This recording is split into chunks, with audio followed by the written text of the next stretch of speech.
Hello, আজকে আমরা class 10-এর জৈব রসায়নের দ্বিতীয় ক্লাস করছি।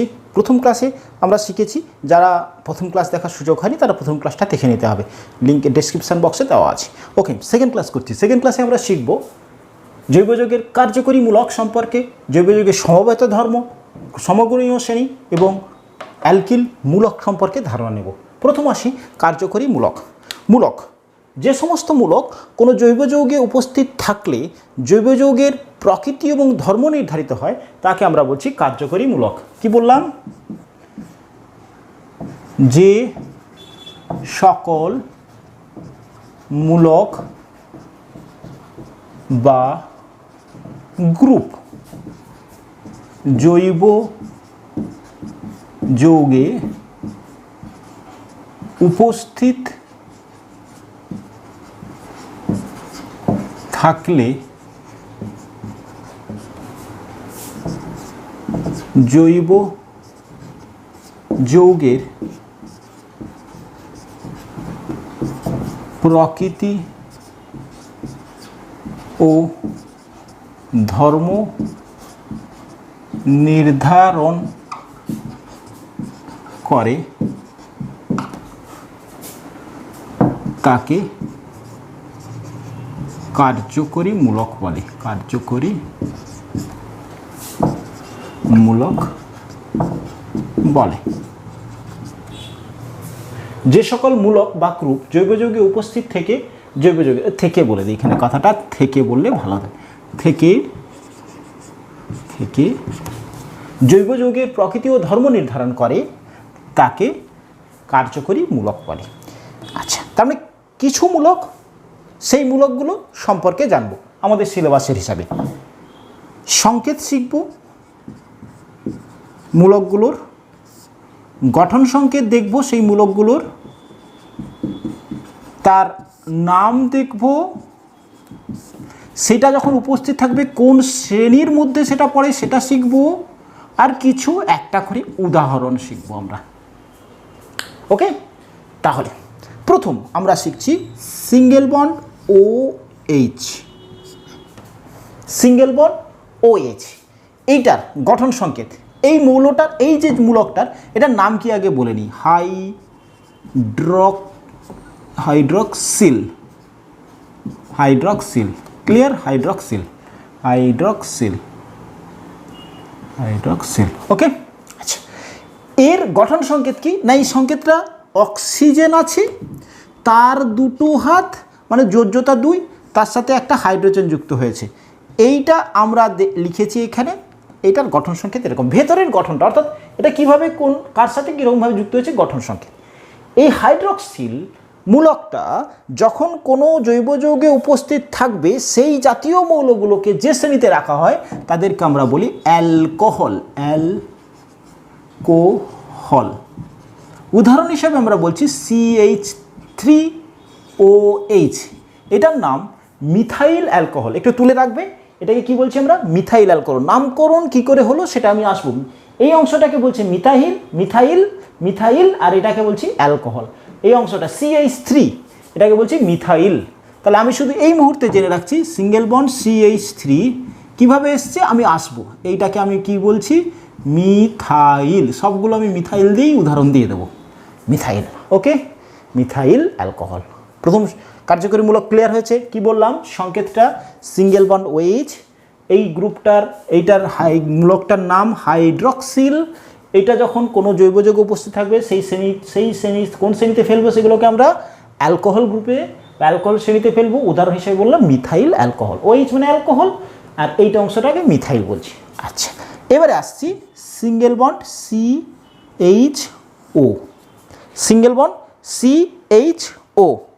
ওকে, এইটার গঠন সংকেত আসছি। তার আগে বলি এটাকে, এই গ্রুপটাকে কি বলছি? অ্যালডিহাইড। এই মূলকটার নাম অ্যালডিহাইড। ওকে, ঠিক আছে। এটা যখন উপস্থিত থাকবে অর্থাৎ CHO সিঙ্গেল বন্ড, তখন সেই গ্রুপটাকেও আমরা বলি অ্যালডিহাইড। Aldehyde, aldehyde. ওকে, আচ্ছা, এইটা দেখো আমি বলছি CH3 CHO, বলো তাহলে কি নাম হবে? CH3, কি বলেছি? মিথাইল। আর CHO আছে মানে অ্যালকোহল, তাহলে এটাকে কি বলবো? অ্যালডিহাইড, তাহলে এগুলো মিথাইলডিহাইড, মিথাইলডিহাইড, এটাকে বলছি মিথাইলডিহাইড। এবার আসছি গঠন সংকেত। কার্বন 4টা হাত, একটা হাতে হাইড্রোজেন ঢুকেছে, আর 2টো হাতে অক্সিজেনকে নিয়ে রেখেছে, একটা হাত খালি রেখেছে। আমরা দেখাচ্ছি এইটা, এটা হচ্ছে গ্রুপ। গঠন সংকেত, সংকেত বললে এইটা, গঠন সংকেত বললে গঠনটা এটা, এটার নাম কি? এই মূলকটার অ্যালডিহাইড। এটা যখন উপস্থিত থাকবে যৌগ যৌগে, সেই শ্রেণীটাকে আমরা কি বলবো? অ্যালডিহাইড। উদাহরণ হিসেবে আমরা বলছি CH3CHO। আচ্ছা, এরপরে আসছি COO, বন্ড, CO বন্ড। আচ্ছা, এইটা হচ্ছে গিয়ে গ্রুপটাকে আমরা বলছি, এই মূলকটাকে আমরা বলছি কিটো। ওকে, এটা যখন শ্রেণীতে উপস্থিত থাকবে কোনো জৈব যৌগে, সেটাকে আমরা বলবো কিটোন গ্রুপ, কিটোন গ্রুপ। ওকে, আচ্ছা, উদাহরণ হিসেবে আমি বলছি CH3 single bond CO single bond CH3। ঠিক আছে, ওকে। এটার গঠন সংকেত এখানটাতে দেখে নাও। কার্বন 4টা হাত, তাহলে C, 2টো হাত খালি আর 2টো হাতে অক্সিজেনকে ধরে রেখেছে, এটা হচ্ছে গঠন সংকেত, COর গঠন সংকেত। দেখো এটাকে কি বলছি? কিটো। ঠিক আছে, এটা কোন গ্রুপের মধ্যে পড়ছে? Ketone, CH3O CH3। ঠিক আছে, ডাইমিথাইল কিটোন, ডাইমিথাইল কিটোন, 2টো মিথাইল আছে, ডাইমিথাইল কিটোন হচ্ছে। আচ্ছা, এবারে আসছি, দেখা যাচ্ছে তো? হ্যাঁ, ওকে, এটা নোট ডাউন হয়েছে। আমরা এটা একটু মুছে নেব, পরেরটাতে আসছি, এবারে আসছি আরেকটি কার্যকরী গ্রুপ,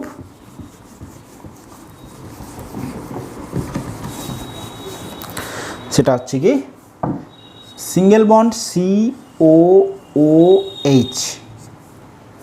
সিঙ্গেল বন্ড COOH। গঠন সংকেতটা গিয়ে দেখিয়ে দিই। কার্বন কটা হাত আছে? 4টে হাত, একটা হাতে OH, 2টো হাতে O, একটা হাত খালি রইল।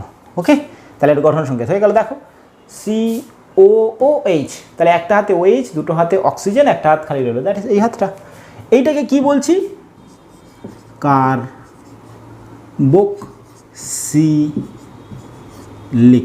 কার্বক্সিলিক। এই গ্রুপটার নাম কি? Carboxyl, carboxyl. তাই কার্বক্সিলিক, কার্বক্সিল বলে নিই, কার্বক্সিল, কার্বক্সিল। ওকে, আর এইটাকে আমরা কি বলবো? Carboxylic acid, carboxylic acid. উদাহরণ হিসেবে কি বলছি? CH3COOH, CH3 কি বলেছি? মিথাইল। ওকে, এটাকে আমরা বলি অ্যাসিটিক অ্যাসিড, এটাকে আমরা বলি অ্যাসিটিক অ্যাসিড। ক্লিয়ার? তাহলে COOH এর কার্যকরী মূলক, তার গঠন সংকেতটা ক্লিয়ার। C, 4টা হাত কার্বনের, একটা হাতে OH, 2টো হাতে O, একটা হাত খালি রেখেছে। এই মূলকটার নাম কার্বক্সিল। এই শ্রেণীটা যদি এই COOH থাকে, তাহলে সেই শ্রেণীটাকে আমরা জৈব যৌগের শ্রেণী থেকে কার্বক্সিলিক অ্যাসিড গ্রুপ বলবো। আর উদাহরণ হিসেবে আমরা দিয়েছি CH3COOH। ওকে, এবার আসছি এইটা, এটাকে আমরা বলছি, অ্যাকচুয়ালি এটার গঠন স্ট্রাকচারটা এরকমই থাকে। অক্সিজেন যেহেতু 2টো হাত, এটাকে আমরা বলছি ইথার গ্রুপ, ইথার। এই গ্রুপটাকেও আমরা বলছি ইথার।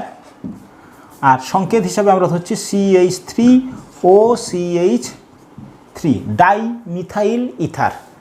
2টো মিথাইল গ্রুপ আছে CH3CH3, তাই আমরা বলছি ডাই মিথাইল ইথার। এটাকে অনেক সময় এই মিথাইল গ্রুপটাকে আমরা আর দ্বারা ডিফাইন করি, অ্যালকিল গ্রুপ বলবো। আসবো অ্যালকিল গ্রুপ সম্পর্কে ধারণা দিতে। ওকে, তাহলে এই কার্যকরী মূলকটার নাম কি? ইথার। এটা শ্রেণীতে এটা থাকলে সেই শ্রেণীটাকে আমরা কি বলবো? ইথার শ্রেণী। উদাহরণ হিসাবে কি বলেছি? CH3OCH3, ডাই, 2টো মিথাইল আছে, তাহলে ডাই মিথাইল, গ্রুপটার নাম ইথার, তাই ইথার। ওকে, এরপরে আসছি NH2, 2 ওকে। এটার 1 2 2 H H দেখো নাইট্রোজেনের 3টে যোজ্যতা 3 যোজ্যতা 1 2 দুটো হাতে দুটো হাইড্রোজেন ধরেছে, একটা হাত খালি রেখেছে, NH2। এটাকে আমরা কি বলছি?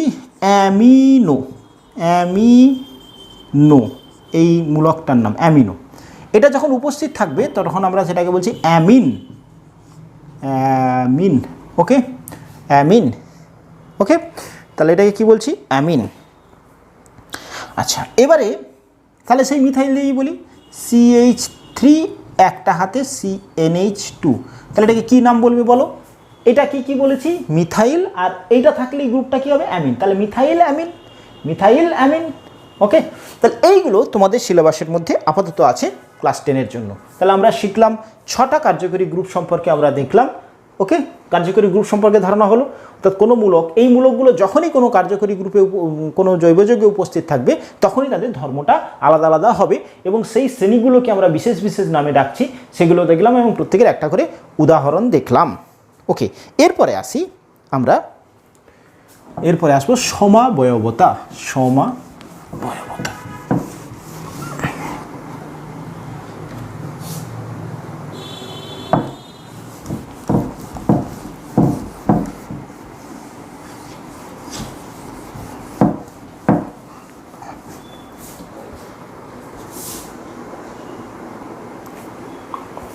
দেখো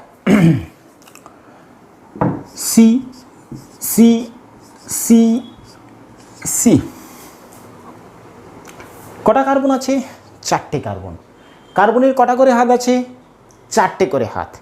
একটা করে হাতে, এখানে দুটো হাতের সাথে কার্বন যুক্ত আছে, বাকি হাতগুলোতে আমরা কি ভর্তি করছি? হাইড্রোজেন দ্বারা ভর্তি করছি। তাহলে এইখানে কটা হাতে কার্বনের সাথে যুক্ত আছে? বাকি কটা হাত থাকছে? 3টে। তাহলে এখানে H3 যুক্ত করলাম। এখানে কার্বন কটা আছে? দুটো হাত, আর দুটো হাত খালি আছে, সেই হাতে কি ঢুকালাম? হাইড্রোজেন। কটা? দুটো। এখানে কার্বন কটা হয়েছে?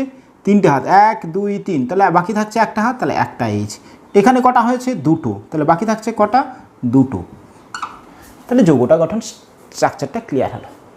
CH3 single bond CH2, single bond CH, double bond CH2 ওকে। আচ্ছা এবারে তুমি শিখেছো যে এই যে কার্বন, এই যে গঠনটা হয়েছে, এই গঠনে কার্বন কটা আছে? কার্বন আছে 4টে। তাহলে নামটা কি হবে? বিউট। বিউট ওকে। আচ্ছা বিউট। এবারে কার্বন কার্বন প্রত্যেকে কি এক বন্ধনে আছে? না, একটা জায়গায় দ্বিবন্ধন আছে ওকে। দ্বিবন্ধন আছে। এই যে দ্বিবন্ধনটা কোথায় আছে? এইখানে একটি নিয়ম খেয়াল রাখতে হবে যে কার্বনের নাম্বারিং করাটা সবসময় দ্বিবন্ধনটা যেখানে আছে, মানে বন্ধন যেটি অসম্পৃক্তের ক্ষেত্রে দ্বিবন্ধন বা ত্রিবন্ধন সব থেকে কাছে পড়বে এরকম করে কার্বনের নামকরণটা, নাম্বারটা তোমাকে দিতে হবে। তাহলে এখানে 1 2 3 4 নম্বর কার্বন, এই যে শৃঙ্খলটা তৈরি করেছি তার 1 নম্বর কার্বনের দ্বিবন্ধন আছে, তাহলে 1 ইন ইন ওকে। তাহলে বিউট 1 ইন। এটাকে না লিখে বিউটাইনও আমরা লিখতে পারি, ঠিক আছে? বিউটাইনও আমরা লিখতে পারি। চলো আচ্ছা এখানটাতে আমরা একটা যৌগ সি এই এখানেও কিন্তু কার্বন 4টা হাত, এই 4টা কার্বন আছে। এবারে আমি ভর্তি করছি, এখানের হাইড্রোজেনের কটা ঢুকবে? 3টে, কারণ একটা হাতে কার্বনের সাথে যুক্ত। এখানে কার্বন একটা, এখানে কার্বন সাথে একটা, এখানে 3টে। তাহলে এটাও তৈরি হলো। এক্ষেত্রে কার্বনের নাম্বার যদি দিই 1 2 3 4, তুমি যে পাশ থেকে দাও, এখান থেকেও যদি দাও 2 3 4, তাহলে 2 নম্বরেই আমার দ্বিতীয় বন্ধন অর্থাৎ দ্বিবন্ধনটা 2 নম্বরে থাকছে। তাহলে আমি কি বলবো? 4টা কার্বনের জন্য বিউট, দ্বিবন্ধনটা 2 নম্বরে আছে 2 ইন, বিউট 2 ইন। আচ্ছা এইখানে আমি সংকেত হিসাবে লিখি আমি এটাকে। কার্বন কটা আছে? সি 1 2 3 4। হাইড্রোজেন কটা আছে? 3 2 5 একে 6 2 8 ওকে। এখানে কি হচ্ছে? কার্বন কটা আছে? 1 2 3 4। হাইড্রোজেন কটা আছে? 3 একে 4 5 5 3 8। দেখো এখানেও সংকেতটা হচ্ছে C4H8, এখানেও সংকেতটা হচ্ছে C4H8। এই দুটো যৌগ কি একই? এই দুটো যৌগের দ্বিবন্ধন কিন্তু আলাদা জায়গায় আছে। তাহলে এই দুটো যৌগের সংকেত একই হলেও এই দুটো যৌগের কিন্তু বন্ধনের অবস্থান আলাদা হওয়ার জন্য দুটো যৌগের ধর্ম কিন্তু আলাদা হবে। ওকে, এইটাকে আমরা বলি সমাবয়বতা,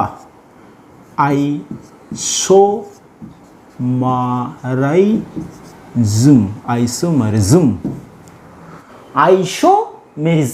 আইসো মানে হচ্ছে কি সেম, মানে একই। ওকে, এই অংশটার মেরিজম মানে হচ্ছে গিয়ে অংশ, পার্ট অংশ। অর্থাৎ জৈব যৌগের ক্ষেত্রে একই গঠন সংকেত থাকছে, কিন্তু তাদের গঠনের মধ্যে অবস্থানের পার্থক্যের কারণে বা কার্যকরী মূলকের পার্থক্যের কারণে ভিন্ন ভিন্ন ধর্মাবলম্বী জৈব যৌগের সৃষ্টি হয়। একে আমরা বলছি সমাবয়বতা। কি বললাম তাহলে? একই আণবিক সংকেত বিশিষ্ট জৈব যৌগের কার্যকরীমূলক বা অবস্থানগত পার্থক্যের কারণে প্রকৃতি ও ধর্মের যে পার্থক্য দেখা যায়, এই পার্থক্য দেখা যাওয়ার ঘটনাকেই আমরা বলছি সমাবয়বতা। আর এইগুলোকে বলা হচ্ছে গিয়ে সমাবয়ব, যেগুলো থাকছে তাকে আমরা বলছি সমাবয়ব। আইসোমার। ক্লিয়ার? সমাবয়ব, একই ধরনের সমাবয়ব। ওকে, যেমন আরেকটা এক্সাম্পল দিই। যেমন ধরো CH3CO CH3, এর সংকেত কি হচ্ছে? C3H6O। ঠিক আছে, দেখো আরেকটা লিখছি C2H5CHO, এর গঠন কি হচ্ছে? দেখো 3 সংকেত হচ্ছে C3H6O। দুজনের গঠন সংকেত কিন্তু একই, দুজনের গঠন সংকেত দেখো একই। এইটার C3H6O, এইটারও C3H6O, কিন্তু এইটার গঠনটাকে বিশ্লেষণ করলে আমরা দেখতে পাবো যে CH3 single bond CO single bond CH3। অর্থাৎ এক্ষেত্রে যে কার্যকরী মূলকটা আছে সেটা কিটোন। আর এক্ষেত্রে দেখো CH3 CH2 single bond CHO। অর্থাৎ এক্ষেত্রে যে কার্যকরী মূলকটা আছে সেটা হচ্ছে গিয়ে অ্যালডিহাইড। এই যে দেখো অ্যালডিহাইড, আর এক্ষেত্রে কিটোন। তাহলে এইটা বা এইটাতে সংকেত একই, কিন্তু তাদের মধ্যে কার্যকরী মূলকের পার্থক্যের কারণে তারা কি হচ্ছে? গঠনগত এবং প্রকৃতিগত আলাদা। এই যে একই সংকেত হওয়া সত্ত্বেও গঠনগত ও প্রকৃতিগত আলাদা ধর্ম প্রকাশ করে, এই ঘটনাটাকে আমরা বলি আইসোমেরিজম। বাংলায় বলা হচ্ছে সমাবয়বতা। আর এই দুটোকে বলা হচ্ছে গিয়ে একে অপরের সমাবয়ব বা আইসোমার।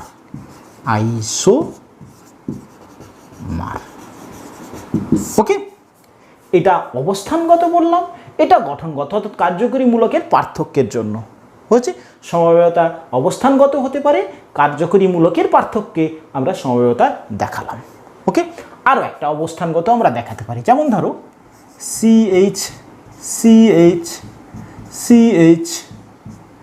এখানে একটি CH3 আছে, CH3 ওকে। আচ্ছা, আরেকটা দেখো CH3CH2CH2CH3। ওকে, দেখো সংকেত দেখো, এটার সংকেত কি হচ্ছে? এটার সংকেত হচ্ছে C1 2 3 4 C4। এটার সংকেত 3 1 4 3 7 3 10 H10। ওকে, এক্ষেত্রে দেখো C1 2 3 4 4, 3 2 5 2 7 3 10, এরও সংকেত C4H10, এরও সংকেত C4H10। কিন্তু একটা অ্যালকিলমূলক এটা এই প্রান্তে আছে আর এটা এই অংশে আছে। এই যে গঠনগত অবস্থান অর্থাৎ অবস্থানগত পার্থক্যের কারণে এই দুটো যৌগ কিন্তু আলাদা। ওকে, তাহলে এই ধর্মটাকে কি বলছি? সমাবয়বতা। তাহলে কি বললাম? একই সংকেত বিশিষ্ট জৈব যৌগের ক্ষেত্রে ধর্মগত ও গঠনগত পার্থক্য দেখা যাওয়ার এই ঘটনাটাকে সমাবয়বতা বা আইসোমারিজম বলে। একই সংকেত বিশিষ্ট ওই মৌলগুলোকে একই সংকেত বিশিষ্ট ওই জৈব যৌগগুলোকে আমরা বলবো সমাবয়ব বা আইসোমার। ওকে, তো চলো এবারে আমি আসছি আইসোমারের পর সমগণীয় শ্রেণীর সম্পর্কে ধারণা দিতে।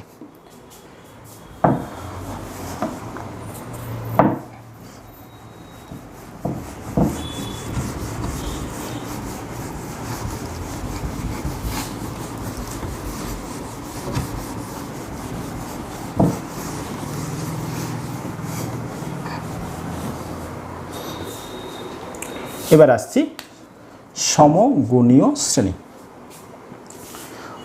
ঠিক আছে, সমগণীয় শ্রেণী দেখো,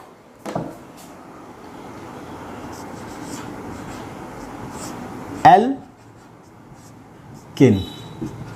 অ্যালকেন মানে কার্বন কার্বন যখন এক বন্ধনে যুক্ত থাকবে এইভাবে যে যৌগগুলো তৈরি হয় সেগুলোকে আমরা বলি অ্যালকেন। এদের সাধারণ সংকেত হয় CnH2n+2। শিখেছি আমরা। আচ্ছা, তাহলে কার্বন সংখ্যা দেখো, যখন এক হচ্ছে তখনই যৌগের সংকেত কি হবে এবং ওই যৌগটার নাম কি হবে, এই নামটা আশা করি প্রত্যেকে পারবে, তবু আমি দেখাবো। C1, তাহলে সংকেতটা হবে C, n এর জায়গায় 1, H2 × 1 + 2, তার মানে হচ্ছে গিয়ে C1H4। এর নামটা হয় যেহেতু কার্বন এক, মিথ যুক্ত N, ওকে, ANE। আচ্ছা, এখানটাতে এরকম করে দিকে মিথ যুক্ত ANE, এটাকে বলা হয় মিথেন। মিথ যুক্ত N, মিথেন।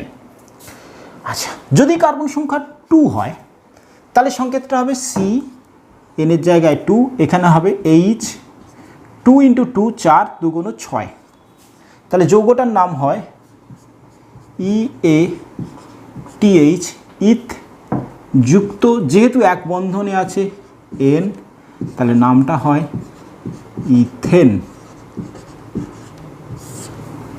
যদি কার্বন 3 হয় তাহলে হয় C3H10। দেখো ক্যালকুলেশনে, সরি 3 × 6 = 8। ওকে, 3 × 6 = 8। তাহলে এটা কি হবে, যেহেতু কার্বন 3টে আছে, প্রোপ যুক্ত N সমান হয় প্রোপেন। প্রোপ যুক্ত N, প্রোপেন। ওকে, আচ্ছা, এই যে যৌগর আমি বলছি যে অ্যালকেনেরগুলো যতগুলো হচ্ছে তাদের মধ্যে একটা সিমিলারিটি কি পাচ্ছি, প্রত্যেকেরই সংকেত এই রকম একটা নিয়ম মেনে চলছে, CnH2n+2। এবং এইটা প্রথম একটা কার্বন ছিল, তারপর এটা কটা কার্বন, দুটো কার্বনের জাস্ট পরের যৌগটা হচ্ছে এরকম। এদের মধ্যে কার্বন হাইড্রোজেন দেখো, শুধুমাত্র কার্বন হাইড্রোজেন আছে প্রত্যেকের মধ্যে। এইটার মধ্যে কি যৌগ আছে, কি মৌল আছে, অনলি কার্বন এবং হাইড্রোজেন, একই মৌল দ্বারা এইগুলো গঠিত হয়েছে এক। তাহলে কি বললাম, এদের এই যে যৌগগুলোর কথা লিখছি এদের ক্ষেত্রে একই মৌল দ্বারা গঠিত, একই মৌল দ্বারা গঠিত। ক্লিয়ার হচ্ছে, একই মৌল দ্বারা গঠিত, CH হয়েছে। এবং এইটা এবং এইটা পরপর দুটো মৌলের মধ্যে পার্থক্য, কার্বন হাইড্রোজেনের পার্থক্য কত দেখো, কার্বন 1 হাইড্রোজেন 6 ছিল, এখানে 2, পার্থক্য কত, CH2। কার্বন হাইড্রোজেন পরপর দুটো, এইটার সঙ্গে এইটা কার্বন হাইড্রোজেন পার্থক্য কত, CH2। এইটার সাথে এটা পরপর দুটো, তাহলে এদের মধ্যে পার্থক্য দেখছি আবার দেখো, CH2। অর্থাৎ পরপর দুটো মৌলের যৌগের মধ্যে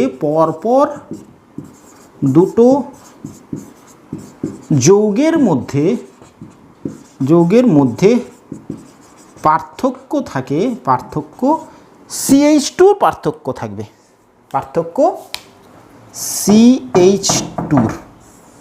CH2 পার্থক্য।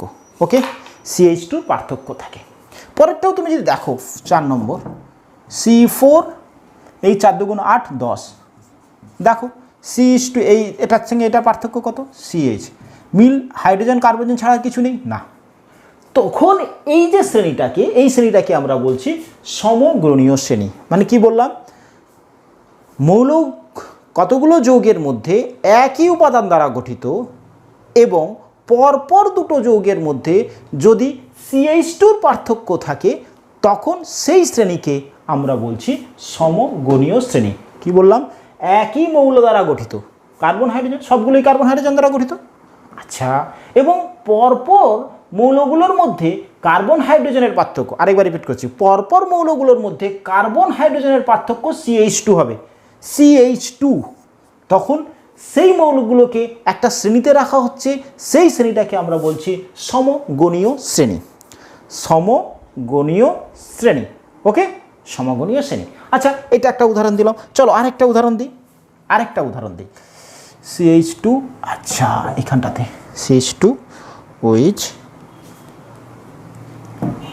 OH, এটা +1, এরকম একটা শ্রেণী করছি, CN H2n+2 OH। তাহলে দেখো এটা বলছি, দেখো প্রথমে কার্বন যদি একটা থাকে তাহলে কি হবে, C1H3OH, দেখো 1 2 একে 2 +1, এটার নামকরণ হবে মিথ ANE যুক্ত OL। এই ক্ষেত্রে আমরা নামকরণ শিখলে এনটাকে কেটে দিয়ে এটাকে আমরা বলি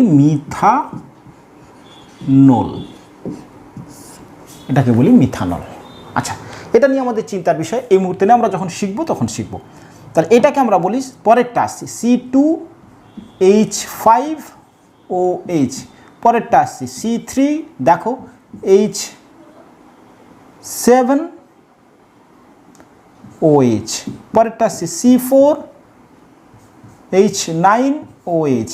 দেখো এদের মধ্যে যেটা বলছিলাম একই মৌল আছে, কার্বন হাইড্রোজেন অক্সিজেন, কোনটাতে তার কিছু নেই, শুধু কার্বন হাইড্রোজেন অক্সিজেন যেগুলো আছে এগুলো তো সবই শুধুমাত্র কার্বন হাইড্রোজেন অক্সিজেন আছে। আচ্ছা, এবং এদের মধ্যে দেখো এই পরপর দুটো, এইটার থেকে এইটা, একটা কার্বন দুটো কার্বন, এদের মধ্যে ডিফারেন্স কত, কার্বন এবং হাইড্রোজেনের ডিফারেন্স দেখো CH2 পরপর দুটোর মধ্যে CH2, তাহলে এদেরকে আমরা কি বলবো, সমগণীয় শ্রেণী। অর্থাৎ একই মৌল দ্বারা গঠিত এবং পরপর দুটো যৌগের মধ্যে সিঙ্গেল বন্ড OH অর্থাৎ CH2 পার্থক্য থাকলে সেই শ্রেণীটাকে আমরা বলি সমগণীয় শ্রেণী। ক্লিয়ার হয়েছে? চলো এবারে আসছি আমরা আরেকটা বিষয়, সেটা হচ্ছে কি অ্যালকিল মূলকের আরেকটা গ্রুপ, সেটাকে আমরা বলছি অ্যালকিল মূলক। দেখো আমরা পেয়েছি অ্যালকেন, সংকেত ছিল CaNH2n+2, অর্থাৎ এক্ষেত্রে কার্বন কার্বন এক বন্ধনে যুক্ত থাকে এবং নামের সাথে প্রথমে কার্বন সংখ্যা +n যুক্ত হয়, ANE যুক্ত হয়। ওকে, প্রথমে C1H4, C2H6, C3H8, C4H10, এগুলো কি সব অ্যালকেন গ্রুপের মধ্যে পড়ছে। এগুলো থেকে যদি একটা হাইড্রোজেন অপসারিত করে দেওয়া হয় তাহলে যে যৌগটা দাঁড়াবে সেই মূলকটাকে আমরা বলবো অ্যালকিল মূলক। দেখো, যে কোনো অ্যালকেন থেকে একটা হাইড্রোজেন বের করে নিলে সেটা দাঁড়াচ্ছে এক্ষেত্রে CH3, একটা হাত খালি থাকলো। এটার ক্ষেত্রে C2H5 হয়ে গেল এবং একটা হাত খালি হয়ে গেল। এটার ক্ষেত্রে C3H7 হয়ে গেল, একটা হাত খালি থেকে গেল। এটার ক্ষেত্রে C4H10, একটা হাত খালি থেকে গেল। ওকে, কিভাবে হয়েছে একটু গঠন স্ট্রাকচারটা একটু দেখে নিই। একটা CH4, এটা কিভাবে ছিল, চারটা হাতে চারটা হাইড্রোজেন ছিল, চারটা হাতে চারটা হাইড্রোজেন ছিল। এখান থেকে একটা হাইড্রোজেনকে আমি বের করে নিলাম, তাহলে একটা হাইড্রোজেন বের করে নিলে এই তিনটে হাইড্রোজেন থাকছে, বাট একটা হাত খালি থাকছে। C2H5, সিঙ্গেল বন্ড, এই H H H H H H, এখান থেকে একটা হাত হাইড্রোজেন বের করে নিলাম, তাহলে কি থাকছে দেখো, C2, 1 2 3 4 5, একটা হাত খালি। এরকম প্রত্যেকটা ক্ষেত্রে গঠন করছি। এইটাকে আমরা তখন কি বলছি, এইগুলোকে আমরা তখন বলছি অ্যালকিল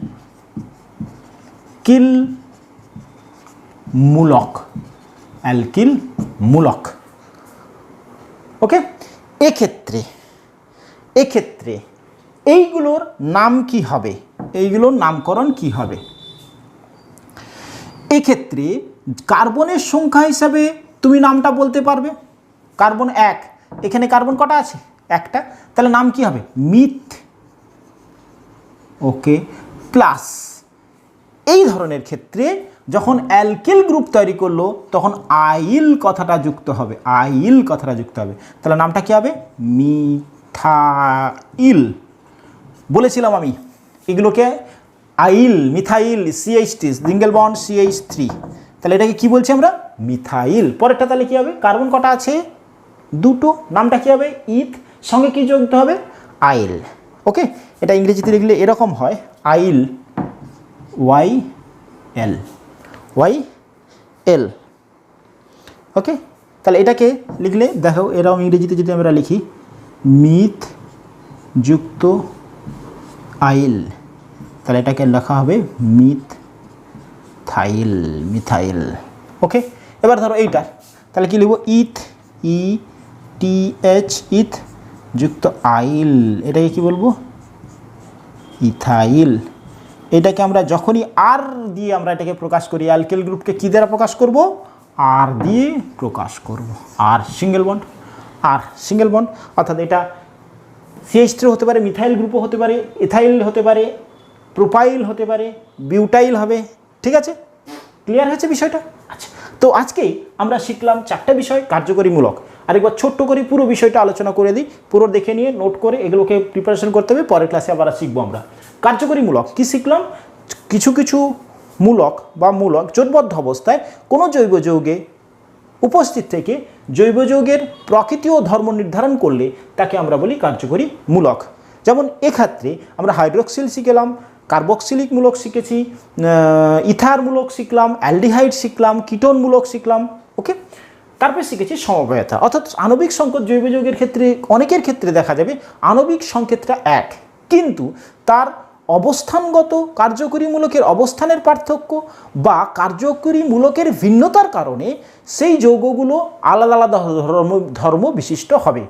সেই ঘটনাটাকে আমরা বলছি সমাবয়বতা, আর ওই একই সংকেত বিশিষ্ট মৌলগুলোকে আমরা বলছি সমাবয়ব বা আইসোমার। পরে আমরা শিখলাম সমগণীয় শ্রেণী, অর্থাৎ কিছু মৌলের ক্ষেত্রে কতগুলো জৈব যৌগের ক্ষেত্রে দেখা যাবে যে একই মৌল দ্বারা গঠিত হয়েছে, এবং তাদের ক্ষেত্রে যদি পরপর CH2 এই পার্থক্য থাকে পরপর যৌগগুলোর মধ্যে, তাহলে তাদেরকে আমরা বলছি সমগণীয় শ্রেণী। এরপরে এলাম অ্যালকিল মূলক। কি বলা হলো, অ্যালকিল মূলক বলা হলো যে কোনো অ্যালকেল থেকে যদি একটা হাইড্রোজেনকে অপসারণ করে দেওয়া যায়, তাহলে যে মূলকের সৃষ্টি হয় তাকে আমরা বলছি অ্যালকিল মূলক, যাকে আমরা আর দ্বারা ডিফাইন করছি। নামকরণ কি বলা হচ্ছে, ওই মূলকটাতে জটা কার্বন থাকছে, রুট ওয়ার্ড হিসাবে কার্বনের নাম্বার হিসাবে আমরা নাম্বারটাকে মিথ, ইথ, প্রোপ, বিউট এভাবে শিখেছি, হেক্স, প্রোপ। তার সাথে আমরা কি যোগ করব, আইল কথাটা যুক্ত করব। এইটার ক্ষেত্রে একটি কার্বন ছিল CH3, একটি কার্বনের জন্য মিথ, আর যেহেতু এটা অ্যালকিলমূলক সিঙ্গেল বন্ড CH3, একটা হাইড্রোজেন বেরিয়ে গেছে একটা মিথেন থেকে, তাই এটার নাম হয়েছে মিথাইল। পরেরটা হচ্ছে যেহেতু কার্বন দুটো আছে, ইথ যুক্ত আইল ইথাইল, পরেরটা হচ্ছে গিয়ে প্রোপ যুক্ত আইল প্রোপাইল, বিউট যুক্ত আইল বিউটাইল। ওকে, তাহলে এই হলো আজকের আলোচনা। পরের ক্লাসে আমরা আসছি ইউপ্যাক পদ্ধতিতে জৈব যৌগের 20 লক্ষেরও বেশি জৈব যৌগ আছে, তাদের ক্ষেত্রে কিভাবে আমরা জৈব যৌগের নামকরণ করতে শিখেছি ইউপ্যাক পদ্ধতিতে, তা আমরা শিখব। Thank you.